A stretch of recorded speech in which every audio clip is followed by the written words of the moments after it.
മക്കള് പരസ്പരം തമ്മിലടിക്കുന്നത് കൊണ്ട് കണ്ണീരൊലിപ്പിച്ച് പടച്ച റബ്ബിനോട് മക്കളെ നന്നാക്കി തരാൻ വേണ്ടി പാതിരാവിൽ തഹജ്ജുദിന് വേണ്ടി എഴുന്നേറ്റുകൊണ്ട് പൊട്ടിക്കരയുന്ന എത്രയോ മാതാപിതാക്കൾ വർത്തമാന ലോകത്തിന്റെ സംഭാവനയാണ് നമുക്ക് കാണാൻ കഴിയുന്നത്.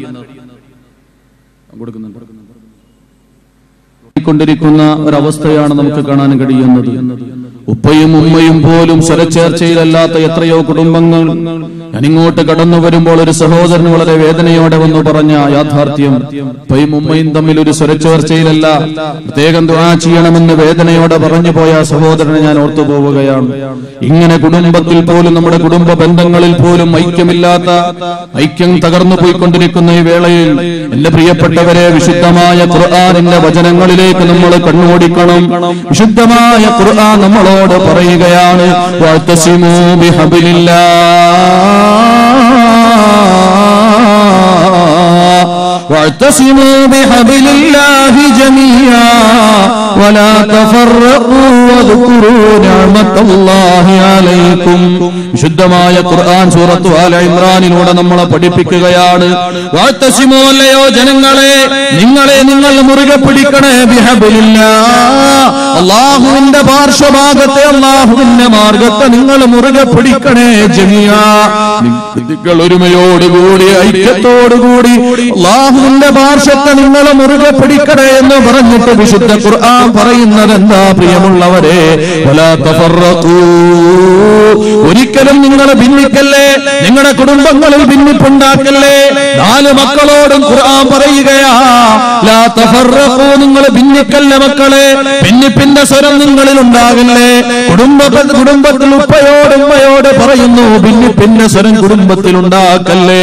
നാട്ടുകാരോട് പറയുന്നു, അതുപോലെ തന്നെ മഹല്ലുകാരോട് പറയുന്നു, ഒരിക്കലും ഭിന്നിപ്പിന്റെ സ്വരം നിങ്ങളിൽ നിന്നുണ്ടാകല്ലേ. വലാ തഫറഖൂ, നിങ്ങൾ ഭിന്നിക്കാൻ പാടില്ല കേട്ടോ. വദ്കുറൂ നിഅമത്തല്ലാഹ്, അല്ലാഹു നിങ്ങൾക്ക് ചെയ്തു തന്ന അനുഗ്രഹത്തെ കുറിച്ച് നിങ്ങൾ ഓർക്കണേ, അല്ലാഹു നിങ്ങൾക്ക് ചെയ്തു തന്ന ഗുണങ്ങളെ കുറിച്ച് നിങ്ങൾ ഓർക്കണേ എന്ന് പറഞ്ഞിട്ട് അതാ വിശുദ്ധ ഖുർആൻ പറയുന്നു, ഇത് കുന്തും അഅദാഅൻ ഫഅല്ലഫ ബൈന ഖുലൂബികും ഫഅസ്ബഹതും ബിനിഅമതിഹി ഇഖ്വാനാ. വിശുദ്ധമായ ഖുർആനി ആല ഇംറാനിലെ 103-ാമത്തെ ആയത്തിറങ്ങുന്നത് ഏതൊരു പശ്ചാത്തലത്തിലാണെന്ന് നമ്മൾ മനസ്സിലാക്കണം. ഔസ് ഖസ്റജ് എന്ന് പറയുന്ന 2 ഗോത്രം അല്ലാഹുവിന്റെ പ്രവാചകന്റെ കാലഘട്ടത്തിൽ ഉണ്ടായിരുന്ന 2 ഗോത്രമാണ് ഔസും ഖസ്റജും. 2 പേരും പരസ്പരം ഭിന്നിപ്പിന്റെ പാതയിലാണ്. പരസ്പരം നിസ്സാര പ്രശ്നങ്ങൾ പോലും ഘോരമായ യുദ്ധത്തിലൂടെ പരിഹാരം കണ്ടുകൊണ്ടിരുന്ന ഔസും ഖസ്റജും, നിസ്സാര പ്രശ്നങ്ങൾ പോലും ഘോര യുദ്ധത്തിലൂടെ പരിഹാരം കണ്ടിരുന്നവർ, താൻ കൊന്നൊടുക്കിയ ആളുകളുടെ എണ്ണം പറഞ്ഞുകൊണ്ട് അഹങ്കരിച്ചിരുന്നവർ, തന്റെ വാളിന് ഇരയാക്കിയവരുടെ എണ്ണം പറഞ്ഞുകൊണ്ട് മഹത്വം നടിച്ചിരുന്നവർ, പുണ്യ റസൂൽ സല്ലല്ലാഹു അലൈഹി വസല്ലമ തങ്ങൾ അവരുടെ ഇടയിലേക്ക് കടന്നു വന്നു. പുണ്യ നബി അവരുടെ അടുക്കലേക്ക് കടന്നു വന്നു. അവരോട് പറഞ്ഞു, അവരോട് പഠിപ്പിച്ചു, അവരെ പറഞ്ഞു മനസ്സിലാക്കി സാഹോദര്യത്തിന്റെ മഹത്വം എന്താണെന്ന്, ഐക്യത്തിന്റെ ഗുണം എന്താണെന്ന്, ഒരു സമൂഹത്തിന്റെ ഉന്നതി, ഒരു സമൂഹത്തിന്റെ പുരോഗതി, ഒരു സമൂഹത്തിന്റെ വിജയം അത് പരസ്പര ഐക്യത്തിലൂടെ മാത്രമേ സാധിക്കുകയുള്ളൂ എന്ന്. ഒരിക്കലും നിങ്ങൾ ഭിന്നിപ്പിന്റെ സ്വരത്തിലേക്ക് പോയാൽ ഒരിക്കലും നിങ്ങൾക്ക് വിജയമുണ്ടാകില്ല. റബ്ബിന്റെ വിജയം, റബ്ബിന്റെ സഹായം ഉണ്ടാകില്ല. വിശുദ്ധമായ ഖുർആനിന്റെ ഈ വചനങ്ങൾ അല്ലാഹുവിന്റെ റസൂൽ അവരുടെ മുന്നിൽ പറഞ്ഞു, വലാ തഫറഖൂ, ഹബീബായ നബി തങ്ങൾ പറഞ്ഞു, ഇയ്യാക്കും, നിങ്ങളെ സൂക്ഷിക്കണേ, വൽ ഫിർഖ, ഭിന്നിപ്പിനെയും നിങ്ങൾ സൂക്ഷിക്കണേ. അനൈക്യത്തിന്റെ വിത്ത് വിതക്കല്ലേ, അനൈക്യത്തിന്റെ വിത്ത് നിങ്ങൾ മുളപ്പിക്കല്ലേ. അത് നാട്ടിലായാലും ശരി, അത് മഹല്ലിലായാലും ശരി, അത് കുടുംബത്തിലായാലും ശരി, എവിടെയാണെങ്കിലും ഒരുമയോടെ നിൽക്കാൻ വിശുദ്ധ ഖുർആൻ എന്നെ പഠിപ്പിക്കുമ്പോ എന്റെ പ്രിയപ്പെട്ടവരെ, അല്ലാഹുവിന്റെ റസൂൽ സല്ലല്ലാഹു അലൈഹി വസല്ലം ഔസിന്റെയും ഖസ്റജിന്റെയും ഇടയിലേക്ക് കടന്നു വന്നുകൊണ്ട് പരസ്പരം പോരടിച്ചിരുന്ന വാളുകളെ കൊണ്ട് കണക്ക് തീർത്തതിന്റെ കൊന്നൊടുക്കിയവരുടെ കണക്ക് പറഞ്ഞുകൊണ്ട് അഭിമാനം പറഞ്ഞിരുന്ന ഔസിന്റെയും ഖസ്റജിന്റെയും മുന്നിലേക്ക് പുണ്യപ്രവാചകൻ കടന്നു വന്നിട്ട് പറഞ്ഞു, സഹോദരാ, നിങ്ങൾ സഹോദരങ്ങളാണ്, നിങ്ങൾ ഭിന്നിക്കേണ്ടവരല്ല, ഐക്യത്തോടെ നിൽക്കേണ്ടവരാണ്. സാഹോദര്യത്തിന്റെ മഹത്വം അവരെ പറഞ്ഞു പഠിപ്പിച്ചുകൊണ്ട് പുണ്യനബി സല്ലല്ലാഹു അലൈഹി വസല്ലമ തങ്ങൾ ഒരു തസ്ബീഹ് മാലയിൽ കോർത്ത മുത്തുമണികളെ പോലെ ഏകോദര സഹോദരന്മാരെ പോലെയാക്കി അവരെ മാറ്റിയെങ്കിൽ എന്റെ പ്രിയപ്പെട്ടവരെ ഒരേ പാത്രത്തിൽ നിന്ന് ഭക്ഷണം കഴിക്കുന്ന ഐക്യത്തിലേക്ക് അവരെ എത്തിച്ചുവെങ്കിൽ പുണ്യ നബി ചെയ്ത ഏറ്റവും വലിയ ഒരു പ്രവർത്തനം എന്താ? അനൈക്യത്തിൽ കഴിഞ്ഞവരെ ഐക്യത്തിലാക്കാൻ വേണ്ടി ശ്രമിച്ചു എന്നുള്ളതാണ്. ഔസിനെയും ഹസ്റജിനെയും അള്ളാഹുവിന്റെ പ്രവാചകൻ ഒരുമിപ്പിച്ചു. അവരൊരു പാത്രത്തിൽ നിന്ന് ഭക്ഷണം കഴിക്കുന്ന അവസ്ഥയുണ്ടായി. ഏത് ഔസും ഹസ്റജും എന്ന് ചിന്തിക്കണം പ്രിയപ്പെട്ടവരെ. വാളുകൊണ്ട് നിസ്സാര പ്രശ്നങ്ങൾക്ക് കണക്ക് തീർത്തവർ അവസാനം ഒരു തളികയുടെ ചുറ്റിലും ഇരുന്നു കൊണ്ട് ഒരുമിച്ച് ഭക്ഷണം കഴിക്കുന്ന ഒരവസ്ഥ. ഇത് കണ്ടപ്പോ ശാശുബിന് ഖൈസ് എന്ന് പറയുന്ന മുനാഫിഖായ മനുഷ്യൻ അത് കണ്ടിട്ട് സഹിക്കാൻ കഴിഞ്ഞില്ല. എവിടെയും ഉണ്ടാകുമല്ലോ മുനാഫിഖായവൻ. ഒരാൾ ഐക്യത്തിലൂടെ പോകുന്നത് കാണുമ്പോൾ അതിന് തുരങ്കം വയ്ക്കാൻ, അതിന് പാര പണിയാൻ, അതിനെ തകർക്കാൻ വേണ്ടി ശ്രമിക്കുന്നവർ ശാശുബിന് ഖൈസിന്റെ അനുയായികളാണ്, ലഅനത്താക്കപ്പെട്ട ഇബ്ലീസിന്റെ അനുയായികളാണ്. പ്രിയപ്പെട്ടവരെ, ഒരുമയോടെ മുന്നോട്ട് പോകുന്നവനെ തകർക്കാൻ, ഒരു കുടുംബ ബന്ധം അത് ഒരുമയിലേക്ക് എത്തുമെന്ന് കണ്ടാൽ, പരസ്പരം ഭിന്നിച്ചിരുന്ന വാപ്പയും മക്കളും യോജിക്കുമെന്ന് കാണുമ്പോ അവർക്കിടയിലേക്ക് വന്നുകൊണ്ട് ഒരുമിക്കാനുള്ള അവസരം പോലും നിഷേധിക്കുന്ന, ഏഷണി പറഞ്ഞ് പരദൂഷണം പറഞ്ഞ് ഇല്ലാ കഥകൾ മെനഞ്ഞുണ്ടാക്കി ഐക്യത്തിൽ പോകാൻ വേണ്ടി ശ്രമിക്കുന്ന കുടുംബങ്ങളെ പോലും തകർക്കുന്നവർക്ക് പാഠമാണ്. ശാശുബിന് ഖൈസ് ഒരുമയോടെ കഴിയുന്ന ഔസിന്റെയും ഹസ്റജിന്റെയും ഇടയിലേക്ക് വന്നുകൊണ്ട് പറഞ്ഞു, അല്ല, നിങ്ങൾ എന്ത് പ്രവർത്തനമാണ് ഈ കാണിക്കുന്നത്? നിങ്ങൾ എന്താ ഇങ്ങനെ ഒരുമിച്ച് ഭക്ഷണം കഴിക്കുന്നത്? കഴിഞ്ഞു പോയതൊക്കെ നിങ്ങൾ മറന്നുപോയോ? നിങ്ങളുടെ ഇന്ന ആളുകളൊക്കെ അവർ കൊന്നൊടുക്കിയില്ലേ? നിങ്ങൾക്ക് ഇത്ര പെട്ടെന്നത് മറക്കാൻ കഴിയുമോ എന്ന് പറഞ്ഞുകൊണ്ട് വിഷവിത്തുകൾ അവരുടെ ഇടയിലേക്ക് ശാശുബിന് ഖൈസ് എന്ന് പറയുന്ന മുനാഫിഖായ മനുഷ്യനിട്ട് കൊടുത്തപ്പോ ഒരുമയോടെ ഒരു തളികയിൽ നിന്ന് ഭക്ഷണം കഴിച്ചവർ ശാശുബിന് ഖൈസിന്റെ ഈ ദുഷിച്ച ഈ പ്രവർത്തനം, ഈ വൃത്തികെട്ട പ്രവർത്തനം, ഈ മലീമസമായ പ്രവർത്തനം, അതാ ഒരു തളികയിലിരുന്ന് ഭക്ഷണം കഴിച്ചവർ പെട്ടെന്ന് തന്നെ ഊരിപ്പിടിച്ച വാളുകളുമായി പരസ്പരം പോരടിക്കാൻ വേണ്ടി രണാങ്കണത്തിലേക്ക് ഇറങ്ങുന്ന കാഴ്ച കണ്ടു. ശാശുബിന് ഖൈസിന്റെ അനുയായികൾ ഇന്നുമുണ്ട് ഭൂമി ലോകത്ത്. ഏതെങ്കിലും ഒരു മഹലിൽ അനൈക്യത്തിൽ പോയവരൊന്ന് ഒന്നിക്കാൻ വേണ്ടി ശ്രമിക്കുമ്പോ പരസ്പരം അവിടെയും ഇവിടെയും ചെന്നുകൊണ്ട് നിങ്ങൾ എന്തിനാ ഇങ്ങനെ ഒന്നിക്കാൻ? നിങ്ങൾക്ക് നാണോ ഇല്ലേ? നിന്നെ കുറിച്ച് ഇന്നതൊക്കെ പറഞ്ഞുകൊണ്ട് നടന്നവനല്ലേ, എന്നിട്ട് നീ ഇപ്പൊ ഒന്നിക്കാൻ പോവാ? ജ്യേഷ്ഠാനുജന്മാര് അനൈക്യത്തിലായിരുന്നു, പരിശ്രമിച്ചു, അവരെ ഒന്നിപ്പിക്കാൻ വേണ്ടി ശ്രമിക്കുമ്പോൾ അവർക്കിടയിലേക്ക് ചെന്നുകൊണ്ട് നാണമാവൂലേ നിനക്ക്? അനിയന്റെ അടുത്തേക്ക് പോവാൻ നിന്നെ കുറിച്ച് ഇന്നതൊക്കെ പറഞ്ഞതല്ലേ എന്ന് പറഞ്ഞുകൊണ്ട് ഭിന്നിപ്പിന്റെ സ്വരങ്ങൾ ഉണ്ടാക്കുന്നവർ എന്റെ പ്രിയപ്പെട്ടവരെ ശാശുബിന് ഖൈസിന്റെ അനുയായികളാണ്. ശാശുബിന് ഖൈസിന്റെ ഈ വിഷലിപ്തമായ വാക്കുകൾ കേട്ടുകൊണ്ട് ഒരുമയോടെ കഴിഞ്ഞിരുന്ന ഔസും ഹസ്റജും വീണ്ടും അതാ വാളുകൾ എടുത്തുകൊണ്ട് പരസ്പരം യുദ്ധത്തിനു വേണ്ടി ഒരുങ്ങുന്ന വേളയിലാണ് അല്ലാഹുവിന്റെ റസൂൽ അടുക്കലേക്ക് വാർത്തയെത്തുന്നത്. പുണ്യനബിയുടെ ചെവിയിലേക്ക് എത്തുകയാ. ഒരുമയോടെ കഴിഞ്ഞിരുന്ന ഔസും ഹസ്റജും ഇതാ വീണ്ടും പോരടിക്കാൻ വേണ്ടി വാളെടുത്തൊരുങ്ങി നിൽക്കുകയാണെന്ന് പറഞ്ഞപ്പോ അല്ലാഹുവിന്റെ റസൂൽ സല്ലല്ലാഹു അലൈഹി വസല്ലമ തങ്ങൾ അവർക്കിടയിലേക്ക് പറഞ്ഞു വന്നു. പുണ്യനബി അവരോട് പറഞ്ഞു, യാ മഅ്ശറൽ മുസ്ലിമീൻ, അല്ലയോ മുസ്ലിം സമൂഹമേ, അല്ലയോ മുസ്ലിം കൂട്ടമേ, അല്ലാഹുവിന്റെ റസൂലിന്റെ നുബുവത്തിന്റെ നാവ് ചലിക്കുകയാണ്. നുബുവത്തിന്റെ ചെഞ്ചുണ്ടുകൾ അതരങ്ങൾ തുടിക്കുകയാണ്. ആ അതരങ്ങളിലൂടെ, ആ ചുണ്ടുകളിലൂടെ അല്ലാഹുവിന്റെ റസൂല് പറയുകയാണ്, യാ മഅ്ശറൽ മുസ്ലിമീൻ, അല്ലയോ മുസ്ലിമീങ്ങളെ, അല്ലാഹനെ സൂക്ഷിക്കണം കേട്ടോ, അല്ലാഹനെ പേടിക്കണം കേട്ടോ. ഹബീബായ നബി തങ്ങൾ അവർക്കിടയിലേക്ക് കടന്നു വന്നുകൊണ്ട് പറയുന്നു, അല്ലാഹനെ സൂക്ഷിക്കണം, പടച്ച റബ്ബിനെ നിങ്ങൾ ഭയപ്പെടണം കേട്ടോ. അബിദഅവൽ ജാഹിലിയ, ആ ജാഹിലിയത്തിന്റെ സംസ്കാരത്തിലേക്ക് നിങ്ങൾ മടങ്ങി പോവുകയാണോ? ആ ജാഹിലിയത്തിന്റെ വാദങ്ങൾ നിങ്ങൾ വീണ്ടും ഉയർത്തുകയാണോ?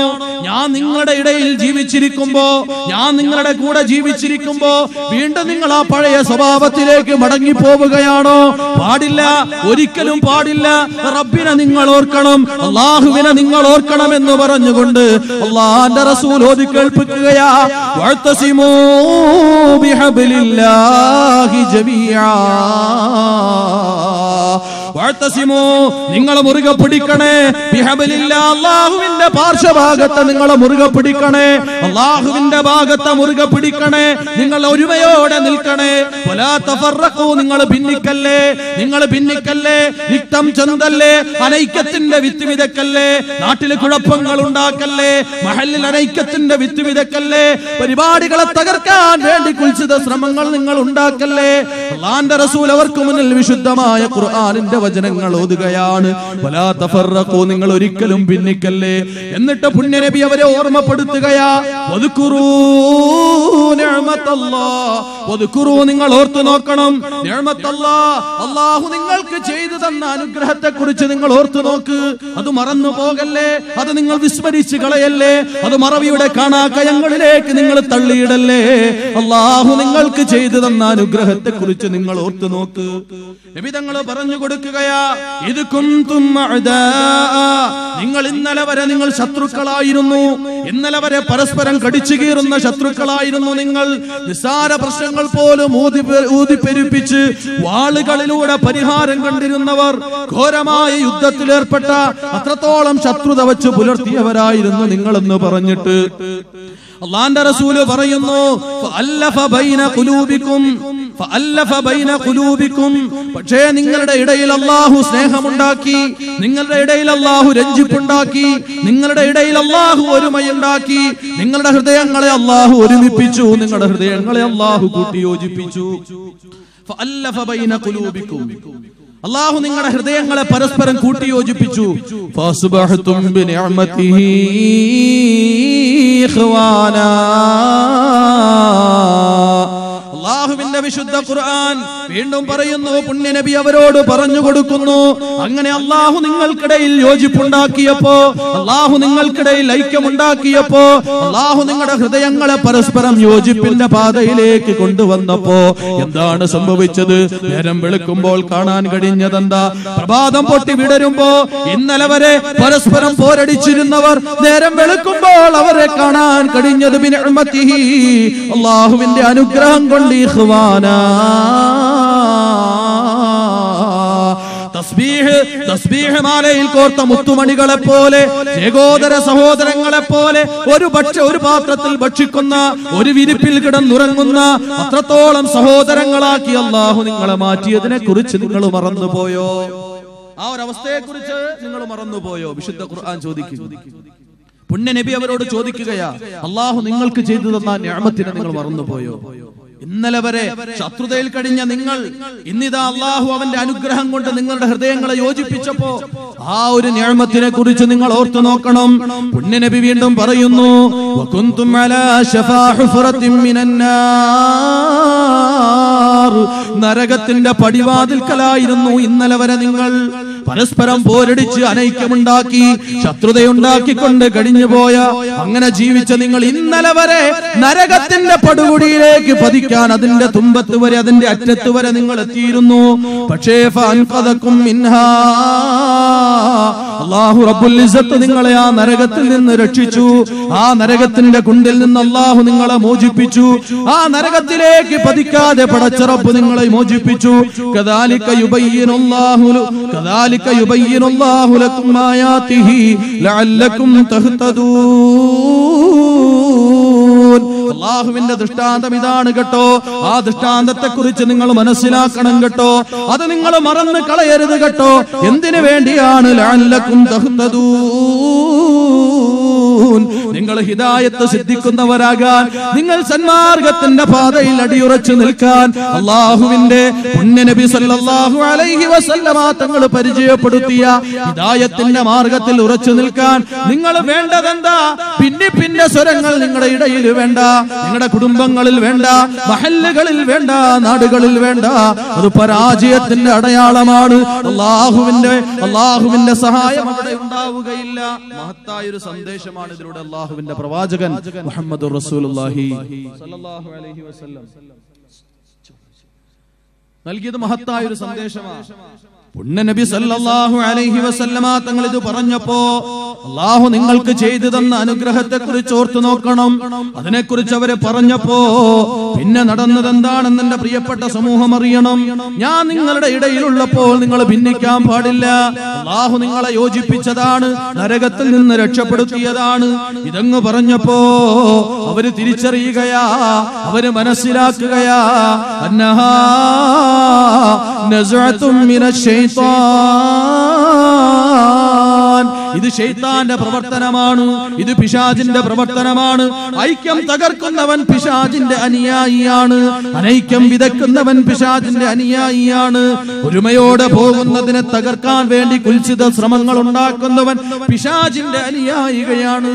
ഉടനെ തന്നെ അവര് തിരിച്ചറിഞ്ഞു, ഇത് പിശാചിന്റെ പ്രവർത്തനമാണ്, ഞങ്ങളെ തമ്മിലടിപ്പിക്കാൻ, അതിലൂടെ ഞങ്ങളെ ഇല്ലായ്മ ചെയ്യാൻ പിശാച് ഒരുക്കിയ കെണിയാണെന്ന് മനസ്സിലാക്കിയപ്പോ അതാ പിന്നെ കാണുന്ന രംഗം എന്റെ പ്രിയപ്പെട്ടവരെ,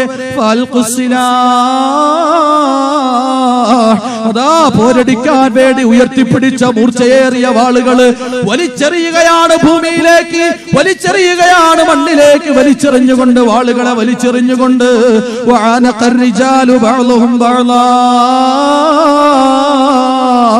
അതാ ഓടിച്ചെന്നുകൊണ്ട് തന്റെ സഹോദരനെ മുആനക ചെയ്ത് കെട്ടിപ്പിടിച്ചുകൊണ്ട് ആ സഹോദര്യത്തിന്റെ വിത്തുകൾ, ആ സഹോദര്യത്തിന്റെ ആ മഹത്വം വിളിച്ചോതുന്ന സുന്ദരമായ കാഴ്ചയാണ് കാണാൻ കഴിഞ്ഞത്. ഉരിപ്പിടിച്ച വാളുകൾ ഭൂമിയിലേക്ക് വലിച്ചെറിഞ്ഞു.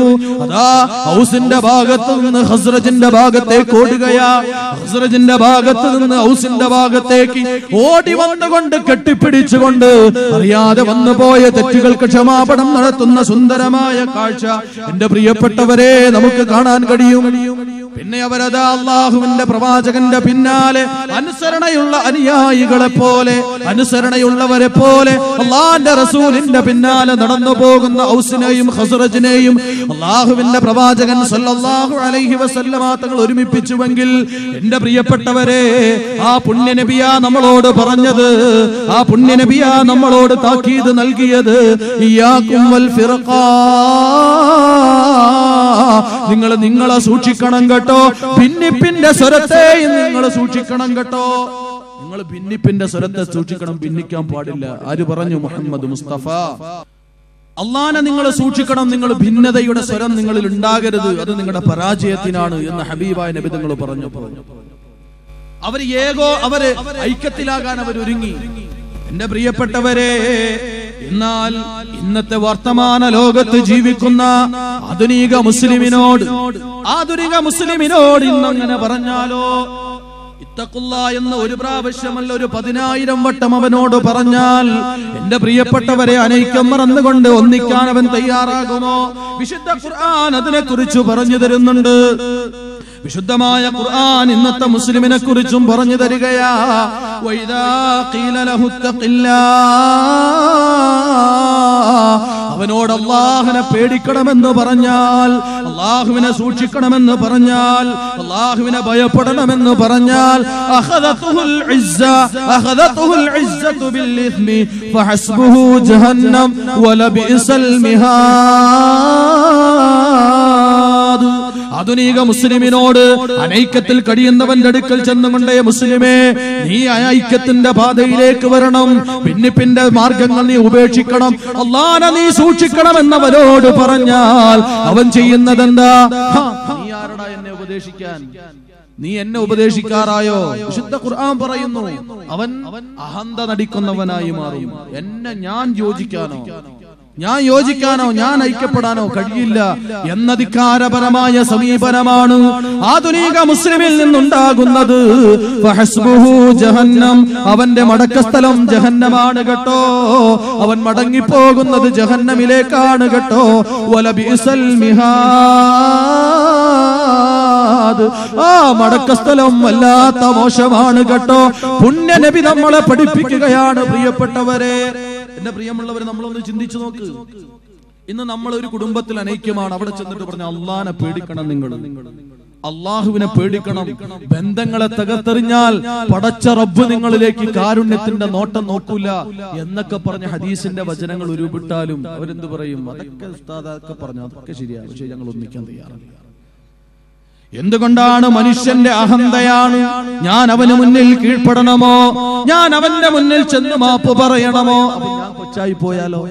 അവന്റെ മുന്നിൽ ഞാൻ കൊച്ചായി പോയാലോ? ഈ ഒരു അഹന്ത, ഈ ഒരു അഹങ്കാരം, ഇബ്ലീസ് തുടങ്ങി വെച്ച അഹങ്കാരം. ഖലഖതനീ മിൻ നാർ വഖലഖതഹു മിൻ തീൻ. ആദമിന്റെ മുന്നിൽ സാഷ്ടാംഗ പ്രണാമം നടത്താൻ മലാകമാരോട് അല്ലാഹു റബ്ബുൽ ഇസ്സത്ത് പറഞ്ഞപ്പോ ആ മലാകമാര് മുഴുവൻ അല്ലാഹുവിന്റെ മാമാദമിന്റെ മുന്നിൽ സാഷ്ടാംഗ പ്രണാമം വീണപ്പോ ഇബ്ലീസ് മാത്രം അല്ലാഹു തലകുനിക്കാതെ ആദമിന്റെ മുന്നിൽ അഭിവാദ്യം അർപ്പിക്കാതെ മാറി നിന്നപ്പോ പടച്ച റബ്ബ് ചോദിച്ചു, എന്തേ നീ മാത്രം സുജൂദ് ചെയ്തില്ല? എന്തേ നീ മാത്രം അഭിവാദ്യം അർപ്പിച്ചില്ല?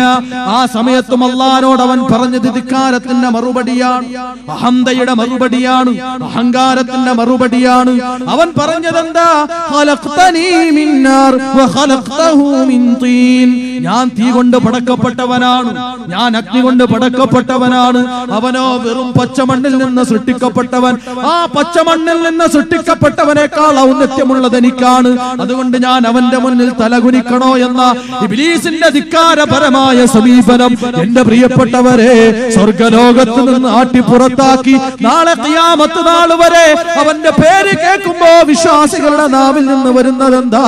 ലഅനത്തുല്ലാഹി അലൈഹി, അല്ലാഹുവിന്റെ ശാപം നിനക്കുണ്ടാകട്ടടാ എന്ന് ശപിക്കുന്ന അവസ്ഥയിലേക്ക് പടച്ച റബ്ബ് അവനെ അധപ്പതിപ്പിച്ചെങ്കിൽ, പടച്ച റബ്ബ് അവനെ തരം താഴ്ത്തിയെങ്കിൽ എന്റെ പ്രിയപ്പെട്ടവരെ, സമൂഹത്തിൽ ഭിന്നതയുണ്ടാക്കുന്നവര്, കുടുംബത്തിൽ ഭിന്നതയുണ്ടാക്കുന്നവര് കരുതിയിരുന്ന് കൊള്ളുക, ഇബ്ലീസിന്റെ അധപ്പതനം അവന് ഗുണപാഠമാണ്.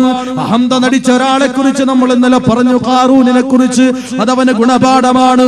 ഫിർഔനെ നമുക്കറിയാം, ഭൂമി ലോകത്ത് അഹങ്കാരം കൊണ്ട് കൊട്ടാരം പണിയാമെന്ന് ധരിച്ചവനാണ് ഫിർഔൻ. ഞാനാണ് റബ്ബെന്ന് അഹങ്കരിച്ചവന് അല്ലാഹു റബ്ബുൽ ഇസ്സത്ത് അതാ കടലിന്റെ അടിത്തട്ടിൽ അവന്റെ പട്ടടയൊരുക്കിയപ്പോ അഹങ്കാരികൾക്കുള്ള ഗുണപാഠമായിട്ട് അവന്റെ ജഡം ഇന്നും ഈജിപ്തിലെ മ്യൂസിയത്തിൽ അല്ലാഹു സൂക്ഷിച്ചു വെച്ചിട്ടുണ്ടെങ്കിൽ അത് കണ്ടു രസിക്കാനല്ല, അഹങ്കാരികൾക്കുള്ള ഗുണപാഠമാണ്. അഹങ്കാരികൾ മനസ്സിലാക്കാനാണ്, അഹങ്കാരികൾ പഠിക്കാനാണ്. ഞാൻ അഹന്ത നടിച്ചാൽ എന്റെ അന്ത്യം ഇതുപോലെയാ. ഞാനാണ് റബ്ബെന്ന് പറഞ്ഞ് അഹങ്കരിച്ചവനാ ചത്തുമലച്ച് കിടക്കുന്നത്. അല്ലാഹു എന്തേ അവന്റെ ഭൗതിക ശരീരത്തെ എന്തേ കടലിലെ മത്സ്യങ്ങൾക്ക് പോലും നിഷിദ്ധമാക്കിയത് എന്തിനാ? അല്ലാഹു പഠിപ്പിക്കുകയാ, അല്ലാഹു ഓർമ്മപ്പെടുത്തുകയാ. അവന്റെ ആ ഡമ്മിയിലൂടെ അല്ലാഹു ലോകത്തോട് ഉണർത്തുകയാ. വേണ്ട അഹന്ത, വേണ്ട അഹങ്കാരം, വേണ്ട എന്നോട് കളിക്കണ്ട. അതാ എന്നോട് കളിച്ചവനതാ അവിടെ കിടക്കുകയാ. എന്റെ പ്രിയപ്പെട്ടവര് ചിന്തിക്കണം, ആ ഇബ്ലീസിന്റെ അഹന്ത ഭൂമി ലോകത്ത് ആരെല്ലാം അഹങ്കാരത്തോടെ കൊടികുത്തി വാഴാമെന്ന് ശ്രമിച്ചിട്ടുണ്ടോ അവനൊക്കെ പരാജയത്തിന്റെ കൈപ്പുനീര് കുടിച്ചുകൊണ്ട് മരണപ്പെട്ട ചരിത്രമാണ്. നമ്രൂദിന്റെ ഫാസിസത്തിന്റെ മുന്നിൽ ഇബ്രാഹിം നബി അലൈഹിസ്സലാത്തു വസ്സലാം പതറിയില്ലല്ലോ. നമ്രൂദും ഇവിടെ ഭൂമി അടക്കി വാഴാമെന്ന് കൊതിച്ചവനല്ലേ നമ്രൂദ്. അവന്റെ അഹന്തയ്ക്കും അല്ലാഹു മറുപടി കൊടുത്തില്ലേ ഭൂമി ലോകത്ത്. അതുകൊണ്ട് എന്റെ പ്രിയപ്പെട്ടവരെ, ഒരു കുടുംബത്തിൽ പ്രശ്നങ്ങളുണ്ടായി, ഒന്ന് യോജിക്കാൻ പറയുമ്പോ ഞാൻ അവന്റെ മുന്നിൽ പോയാൽ എന്റെ വില കുറഞ്ഞു പോകുമെന്ന് പറയുന്നവൻ ഇബ്ലീസ് പറഞ്ഞ അതേ വാക്ക് തന്നെയാണ് അവനും പ്രയോഗിക്കുന്നത്. ഖലഖതനീ മിൻ നാർ വഖലഖതഹു മിൻ തീൻ. തീയിൽ നിന്ന് സൃഷ്ടിക്കപ്പെട്ട ഞാൻ മണ്ണിൽ നിന്ന് സൃഷ്ടിക്കപ്പെട്ടവന്റെ മുന്നിൽ അഭിവാദ്യം നടത്തണമെന്ന് പറഞ്ഞാൽ സാധ്യമല്ല എന്ന ഇബ്ലീസിന്റെ നിഷേധസ്വരമാണ് അവനും ഉയർത്തുന്നത്. അതുകൊണ്ട് എന്റെ പ്രിയപ്പെട്ട സഹോദരങ്ങളെ, അനൈക്യത്തിന്റെ വിത്തിലേക്ക്, അനൈക്യത്തിന്റെ പാതയിലേക്ക് പോകല്ലേ. അങ്ങനെ പോയത് കൊണ്ടാ ഇന്ന് മുസ്ലിം രാഷ്ട്രങ്ങളെല്ലാം തകർന്നടിഞ്ഞത്. സ്പെയിൻ നമുക്ക് നഷ്ടപ്പെട്ടില്ലേ എന്റെ പ്രിയപ്പെട്ടവരെ? ആ സ്പെയിൻ ഒരു കാലത്ത് ഇസ്ലാമിന്റെ അഭിമാനമായിരുന്ന മുസ്ലിം സ്പെയിൻ തകർന്ന് തരിപ്പണമായത് എന്തുകൊണ്ടാ? ഐക്യത്തിന്റെ പാത വിട്ട് അനൈക്യത്തിന്റെ പാതയിലേക്ക് പോയില്ലേ എന്റെ പ്രിയപ്പെട്ടവരെ? ഈജിപ്തിൽ നിന്ന് നടക്കുന്നത് നിങ്ങൾ കാണുന്നില്ലേ? നരനായാട്ട് നടത്തുകയല്ലേ. ഒരു രാഷ്ട്രത്തിൽ ഒരുമയോടെ ജീവിക്കേണ്ട മുസ്ലിമീങ്ങൾ പരസ്പരം ചേരി തിരിഞ്ഞുകൊണ്ട് സൈന്യമവന്റെ മെഷീൻ ഗണ്ണുകൾ ഉപയോഗിച്ചുകൊണ്ട് പാവപ്പെട്ട നിരപരാധികളുടെ നേരേക്ക് നിറയൊഴിച്ചുകൊണ്ട് 800 അല്ല 1000 പോലും കവിഞ്ഞുകൊണ്ട് കബന്ധങ്ങൾ കുമിഞ്ഞുകൂടുമ്പോ ഈജിപ്തിന്റെ ഒരു പുറങ്കാല ചരിത്രം നമ്മളൊന്ന് ഓർക്കണം. ഐക്യത്തോടെ കഴിഞ്ഞിരുന്നൊരു ഈജിപ്ത് ഉണ്ടായിരുന്നു. ആ ഈജിപ്തിന്റെ ആ പഴയ ചരിത്രമൊന്നും നമ്മൾ പഠിക്കണം പ്രിയപ്പെട്ടവരെ. മുസ്ലിം ഈജിപ്ത് ഇന്ന് എന്തുകൊണ്ടാ ഈജിപ്തിൽ പ്രശ്നങ്ങൾ ഉണ്ടായത്? മുസ്ലിം ബ്രദർഹുഡിന്റെ അതിന്റെ നേതാവായ മുഹമ്മദ് മുർസി അധികാരത്തിൽ പാശ്ചാത്യ രാജ്യങ്ങളൊക്കെ അമേരിക്ക ഉൾപ്പെടെ ഇസ്രായേൽ ഉൾപ്പെടെയുള്ളവരൊക്കെ ധരിച്ചത് എന്താ? അവരുടെ വാലാട്ടിയായിട്ട് മുർസിയെ കിട്ടുമെന്നായിരുന്നു. പക്ഷേ മുർസി തികഞ്ഞ ഒരു ഇസ്ലാമിക സ്പിരിറ്റുള്ള ഒരു ഭരണാധികാരിയായി മാറിയപ്പോ ഇവന് മനസ്സിലായി ഇതിങ്ങനെ വിട്ടാൻ പറ്റൂല. അപ്പൊ എന്ത് ചെയ്തു? പാശ്ചാത്യന്റെ ഏറ്റവും വലിയ തന്ത്രമാണ് ഭിന്നിപ്പിച്ച് പരസ്പരം തമ്മിലടിപ്പിച്ചില്ലായ്മ ചെയ്യുക. വർത്തമാന ലോകം ഇന്ന് കണ്ടുകൊണ്ടിരിക്കുന്നു, ടെലിവിഷനുകളിലൂടെ കണ്ടുകൊണ്ടിരിക്കുന്നു, പത്രങ്ങളിലൂടെ വായിച്ചുകൊണ്ടിരിക്കുന്നു. എന്റെ പ്രിയപ്പെട്ടവരെ, ഈജിപ്തിന്റെ ഒരു പൂർവ്വകാല ചരിത്രമുണ്ട്. മുസ്ലിം സ്പിരിറ്റോടുകൂടി ജീവിച്ചിരുന്ന, ഇസ്ലാമിക ചൈതന്യത്തോടെ നിലകൊണ്ട ഈജിപ്ത്. അന്നാ ഈജിപ്തിന്റെ മണ്ണിലേക്ക് പടപ്പുറപ്പാട് നടത്തിയ ബ്രിട്ടൻ. ഏത് ബ്രിട്ടൻ? ഇന്നത്തെ അമേരിക്കയുടെ സ്ഥാനത്താണെന്ന് ബ്രിട്ടൻ 1800-കളിൽ നടന്നതാണ്. ഇന്നത്തെ അമേരിക്കയെ പോലെ ലോക പോലീസായിരുന്നു ബ്രിട്ടൻ. ആ ബ്രിട്ടൻ അതാ ഈജിപ്തിന്റെ ഇസ്ലാമികമായ ചൈതന്യം കണ്ടുകൊണ്ട് ഇതങ്ങനെ വിട്ടാ പറ്റൂല, അവരെ തകർക്കണമെന്ന ലക്ഷ്യത്തോടുകൂടി സർവായുധ സന്നദ്ധരായിക്കൊണ്ട് ഈജിപ്തിന്റെ മണ്ണിലേക്ക് ഫ്ലാഗ് മാർച്ച് നടത്തിയൊരു സംഭവമുണ്ട്. ഈജിപ്തിന്റെ മണ്ണിലേക്ക് ബ്രിട്ടന്റെ പട്ടാളമതാ സർവായുധ സജ്ജരായിക്കൊണ്ട് ഇറങ്ങിത്തിരിക്കുമ്പോ എന്റെ പ്രിയപ്പെട്ടവരെ, ഈജിപ്തിന്റെ മുസ്ലിമീങ്ങളതാ മറുഭാഗത്ത് ഇറങ്ങുകയാണ്. ബ്രിട്ടന്റെ അഹന്തയ്ക്ക് മറുപടി കൊടുക്കാൻ, ബ്രിട്ടന്റെ അഹങ്കാരത്തിന് മറുപടി കൊടുക്കാൻ ഈജിപ്തിന്റെ മക്കള് ഏകമായ സ്വരത്തോടുകൂടി പരസ്പര ഐക്യത്തോടുകൂടി അവർ ഇറങ്ങുകയാ. അല്ലാഹു ഞങ്ങൾക്ക് മതിയായവനാണ്, അല്ലാഹു ഞങ്ങൾക്ക് മതിയായവനാണ്, പടച്ച റബ്ബ് മതി ഞങ്ങൾക്കെന്ന മുദ്രാവാക്യവുമായി കൊണ്ട് ഈജിപ്തിന്റെ മക്കൾ രണ്ടാം ഗണത്തിലേക്ക് ഇറങ്ങി തിരിച്ചപ്പോ ലോക പോലീസ് ചമഞ്ഞിരുന്ന ബ്രിട്ടന്റെ പട്ടാളത്തിന്റെ ശവങ്ങളെ കൊണ്ട് ഈജിപ്തിന്റെ മണ്ണുകൾ നിറയാൻ തുടങ്ങിയപ്പോ ബ്രിട്ടന്റെ പട്ടാളം അവിടെ നിന്ന് തോറ്റോടുന്ന അവസ്ഥയാണ് ഉണ്ടായത്. പ്രിയപ്പെട്ടവരെ, എന്തിന്റെ വിജയമായത്? ഐക്യത്തിന്റെ വിജയമാണിത്. എന്റെ പ്രിയപ്പെട്ടവരെ, വിശുദ്ധ ഇസ്ലാമിന്റെ യുദ്ധങ്ങളൊന്നും ആയുധത്തിന്റെ ബലത്തിലുള്ള വിജയമായിരുന്നില്ല, സമ്പത്തിന്റെ വിജയത്തിലുള്ള ബലമായിരുന്നില്ല, കയ്യൂക്കിന്റെ മിടുക്ക് കൊണ്ട് വിജയിച്ചതായിരുന്നില്ല. നമ്മൾക്കറിയാമല്ലോ, ഇസ്ലാമിന്റെ ഏറ്റവും പ്രധാനമായ പോരാട്ടം ബദറിന്റെ പോരാട്ടം നമുക്കറിയാം. ആ ബദറിന്റെ മക്കളെ കുറിച്ച് നമുക്കറിയാം. പ്രിയപ്പെട്ടവരെ, കഴിഞ്ഞുപോയ റമദാനിൽ നമ്മളെല്ലാം അനുസ്മരണം, അവരെല്ലാം ആ ചരിത്രം നമ്മൾ അനുസ്മരിച്ചവരാണ്. ആ ബദറിന്റെ മക്കള് വിഷന്നൊട്ടിയ വയറുമായി ഒരു കീറ് കാരക്ക കൊണ്ട് നോമ്പും മുറിച്ചുകൊണ്ട് അതാ ഇസ്ലാമിന്റെ ശത്രുക്കളോട് പോരടിക്കാൻ വേണ്ടി ഇറങ്ങുമ്പോ ഒരിക്കലും അവർക്കിടയിൽ ഭിന്നിപ്പുണ്ടായിരുന്നില്ല. പുണ്യ റസൂൽ അതാ യുദ്ധരംഗത്തേക്ക് എത്തിപ്പെട്ടപ്പോ പുണ്യനബി അവരെ വിളിച്ചുകൊണ്ട് ചോദിച്ചു. ആദ്യം മുഹാജിറുകളെ വിളിച്ചിട്ട് ചോദിച്ചു, പ്രവാചകൻ മുഹാജിറുകളെ അഭിസംബോധന ചെയ്തുകൊണ്ട് ചോദിച്ചു, അല്ല ഇതാ നമ്മൾ യുദ്ധം പ്രതീക്ഷിച്ചതല്ല, നമ്മളൊരു യുദ്ധത്തിന് പ്രതീക്ഷിച്ചതല്ല, പക്ഷേ നമ്മളിതാ യുദ്ധരംഗത്തേക്ക് എത്തിപ്പെട്ടിരിക്കുകയാണ്. അതുകൊണ്ട് എന്ത് വേണം? യുദ്ധം ചെയ്യണോ വേണ്ടയോ? പുണ്യനബി ചോദിക്കാൻ കാരണം എന്താ? മുഹാജിറുകൾ പിറന്ന നാടുപേക്ഷിച്ചവരാണ്, മക്ക എന്ന പുണ്യഭൂമി വിട്ടുകൊണ്ട് വന്നവരാണ്. തങ്ങളുടെ സ്വത്ത് സമ്പാദ്യങ്ങളെല്ലാം മക്കയിൽ ഉപേക്ഷിച്ചുകൊണ്ട് അള്ളാന്റെ റസൂലിനെ വിശ്വസിച്ചുകൊണ്ട് ഇറങ്ങി തിരിച്ച മുഹാജിരീങ്ങൾ അള്ളാന്റെ റസൂലിനോട് പറഞ്ഞു, നബിയേ, എന്തിനാണ് നബിയെ ഇങ്ങനൊരു അഭിപ്രായത്തിന്റെ കാര്യം എന്താ? നബിയെ, അങ്ങൊരു തീരുമാനമെടുത്താൽ അതിനെക്കുറിച്ച് എന്തിന് എന്നൊരു ചോദ്യം നിങ്ങളിൽ നിന്നുണ്ടാകൂല നബിയെ. മൂസയോട് തന്റെ ജനത പറഞ്ഞതുപോലെ നീയും നിന്റെ ജനതയും നീയും നിന്റെ റബ്ബും പോയി അവരോട് യുദ്ധം ചെയ്യ് എന്നത് പറഞ്ഞതുപോലെ നിങ്ങൾ പറയൂല നബിയെ. അങ്ങനെ ഒരു വാക്ക് പോലും ഞങ്ങളിൽ നിന്നുണ്ടാകൂല നബിയെ. ഒരു സംശയത്തിന്റെ ലാഞ്ചന പോലും ഞങ്ങളിൽ നിന്ന് വരൂല നബിയെ.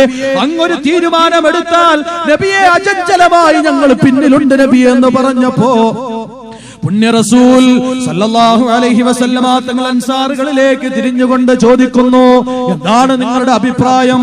നമ്മൾ യുദ്ധം ആഗ്രഹിച്ചവരല്ല, നമുക്ക് അർഹതപ്പെട്ട സ്വത്ത് പിടിച്ചെടുക്കാൻ വന്നവരാണ്. ഇപ്പോഴിതാ യുദ്ധരംഗത്തേക്കാണ് നമ്മൾ എത്തിയിരിക്കുന്നത്. എന്ത് വേണമെന്ന് ചോദിച്ചപ്പോ അൻസാറുകളുടെ നേതാവ് എഴുന്നേറ്റ് നിന്നുകൊണ്ട് പുണ്യ റസൂലിനോട് പറഞ്ഞു, നബിയേ, എന്തിനാണ് നബിയെ ഇങ്ങനൊരു ചോദ്യത്തിന്റെ പ്രസക്തി എന്താ? ഞങ്ങളുടെ അഭിപ്രായം അറിയാനല്ലേ നബിയേ. വലിയ ഉയർന്ന ഒരു പർവ്വതം ചൂണ്ടിക്കാണിച്ചിട്ട് ആ പർവ്വതത്തിന്റെ മുകളിലേക്ക് കയറാൻ നബിയെ അങ്ങ് ഞങ്ങളോട് പറഞ്ഞാൽ ഒരു നിമിഷം പോലും ഞങ്ങൾ പിന്തൂല നബിയെ, ഒരു നിമിഷം പോലും ഞങ്ങൾ പിന്തൂല നബിയെ, ഒരു നിമിഷം പോലും ഞങ്ങൾ സംശയിക്കൂല നബിയെ. എന്തിനാണ് അങ്ങോട്ട് കയറേണ്ടതെന്നുള്ള ചോദ്യം പോലും ഞങ്ങൾ ഉന്നയിക്കൂല നബിയെ. നബിയെ, തൊട്ട് മുന്നിൽ അലറി വിളിക്കുന്ന ഒരു സമുദ്രമാണ്. ആ സമുദ്രത്തിലേക്ക് എടുത്തു ചാടാൻ അങ്ങ് പറഞ്ഞാൽ നബിയെ, ഒരു നിമിഷം പോലും എന്തിനാണ് സമുദ്രത്തിലേക്ക് ഇറങ്ങിത്തിരിക്കുന്നത്, എടുത്തു ചാടുന്നത് എന്തിനാണ്? ഈ ഒരു ചിന്ത ഞങ്ങളിൽ ഉടലെടുക്കൂല നബിയെ എന്ന് പറഞ്ഞ അൻസാറികൾ. എന്റെ പ്രിയപ്പെട്ടവരെ, ഐക്യത്തിന്റെ ഏറ്റവും വലിയ സന്ദേശമാണ് ബദർ നൽകിയത്. ആ സന്ദേശം ഉൾക്കൊണ്ടുകൊണ്ടാ ഈജിപ്തിന്റെ മക്കള് ബ്രിട്ടന്റെ നേരെ പടപ്പുറപ്പാടിന് വേണ്ടി ഇറങ്ങി തിരിച്ചപ്പോ അതാ ബ്രിട്ടന്റെ സർവായുധ സന്നദ്ധരായ പട്ടാളത്തിന്റെ കബന്ധങ്ങളെ കൊണ്ട്, മൃതദേഹങ്ങളെ കൊണ്ട് ഈജിപ്തിന്റെ മണ്ണ് നിറഞ്ഞപ്പോ എന്റെ പ്രിയപ്പെട്ടവരെ, ആ ഈജിപ്തിന്റെ ബ്രിട്ടന്റെ പട്ടാളം ഈജിപ്തിന്റെ മണ്ണിൽ നിന്ന് തോറ്റോടിയെങ്കിൽ എന്റെ പ്രിയപ്പെട്ടവര് ചിന്തിക്കണം, ഐക്യത്തിന്റെ വിജയമായിരുന്നു അത്. കയ്യൂക്കിന്റെ ബലമായിരുന്നില്ല, അത് കയ്യൂക്കിന്റെ ബലമായിരുന്നില്ല, ആയുധത്തിന്റെ മൂർച്ചയുടെ ബലമായിരുന്നില്ല. ഈജിപ്തിന്റെ ചരിത്രം. സോവിയറ്റ് റഷ്യയുടെ അധപ്പതനം നമുക്കറിയാം. ഇന്ന് അഫ്ഗാനിൽ വെടിയൊച്ച നിലക്കുന്നില്ല.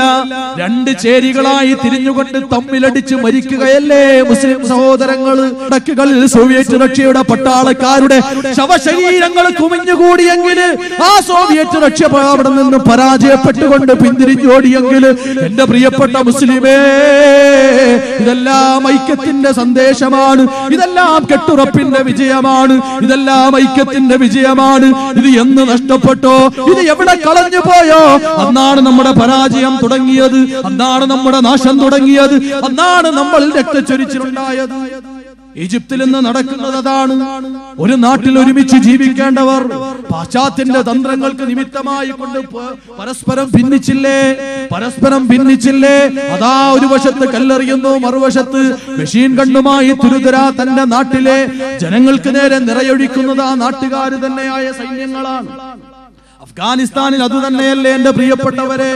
ഏത് മുസ്ലിം രാഷ്ട്രം എടുത്തു നോക്കിയാലും ഇന്ന് അമേരിക്കയുടെ അതുപോലെ തന്നെ ഇസ്രായേലിന്റെ ജൂദായിസം, ഫലസ്തീനിന്റെ മക്കള് ഒരു കാലത്ത് ഒരുമയുടെ സന്ദേശം മുഴക്കിയപ്പോ, ഒരു കാലത്ത് ഐക്യത്തിന്റെ വക്താക്കളായി മാറിയപ്പോ, ആ ഫലസ്തീനിന്റെ മണ്ണിൽ ജൂതന്മാർക്ക് മുട്ടുമടക്കേണ്ടി വന്നു എങ്കിൽ, അവര് രണ്ട് ചേരികളായി തിരിഞ്ഞപ്പോ ഫലസ്തീനിനെ വെട്ടിമുറിച്ചുകൊണ്ട് അതിന്റെ ജാരസന്താനമായ ജൂതരാഷ്ട്രമായി ഇസ്രായേൽ പിറന്നു എങ്കിൽ, ഇവിടെ എല്ലാം ഐക്യം നഷ്ടപ്പെട്ടപ്പോഴാണ് നമുക്ക് പരാജയം രുചിക്കേണ്ടി വന്നത്.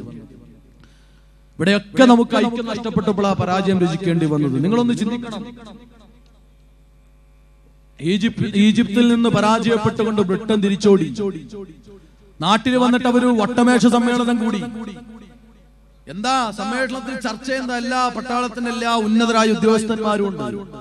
എന്താ അതിന്റെ ചർച്ച? എന്താണ്? എന്തുകൊണ്ട് നമുക്ക് പരാജയം നേരിട്ടു? എന്താണ് നമ്മൾ പരാജയപ്പെടാനുള്ള കാരണം? നമ്മൾ പരാജയപ്പെടാനുള്ള കാരണം എന്താണ് എന്നിങ്ങനെ ചർച്ച ചെയ്യുമ്പോ അതൊരു പടത്തലവൻ എഴുന്നേറ്റ് നിന്നുകൊണ്ട് തന്റെ കയ്യിൽ ഒരു വിശുദ്ധമായ ഖുർആനിന്റെ കോപ്പിയും പിടിച്ചുകൊണ്ട് ആ പടത്തലവൻ പറയുകയാ, പരാജയത്തിന്റെ കാരണം അന്വേഷിച്ചുകൊണ്ട് നിങ്ങൾ അങ്ങോട്ടും ഇങ്ങോട്ടും വാഗ്വാദങ്ങൾ നടത്തണ്ട, അതിനുവേണ്ടി ചർച്ച ചെയ്ത് സമയം കളയണ്ട. എന്തുകൊണ്ടാണ് നമ്മൾ തോറ്റതെന്നറിയണ്ടേ? നമ്മൾ തോറ്റത് ഈ വിശുദ്ധമായ ഗ്രന്ഥത്തിന്റെ മുന്നിലാണ്. വിശുദ്ധമായ ഖുർആൻ ഉയർത്തിപ്പിടിച്ചുകൊണ്ട് പറയാ, വിശുദ്ധമായ ഖുർആനിന്റെ പ്രതി ഉയർത്തിപ്പിടിച്ചുകൊണ്ട് പറയാ, നിങ്ങളെ പരാജയത്തിന്റെ കാരണം ചികഞ്ഞന്വേഷിക്കണ്ട, ഈ വിശുദ്ധമായ ഗ്രന്ഥമാണ് നമ്മളെ തോൽപ്പിച്ചത്, അല്ലാതെ അവരുടെ കയ്യൂക്കല്ല, അവരുടെ ആയുധത്തിന്റെ പവറല്ല. അവര് നമ്മളെ തോൽപ്പിച്ചിട്ടുണ്ടെങ്കിൽ അത് ഈ വിശുദ്ധമായ ഈ ഗ്രന്ഥത്തിന്റെ പവറാണ്. അതുകൊണ്ട് തന്നെ മുസ്ലിമിനെ പരാജയപ്പെടുത്തണമെങ്കിൽ അവരെ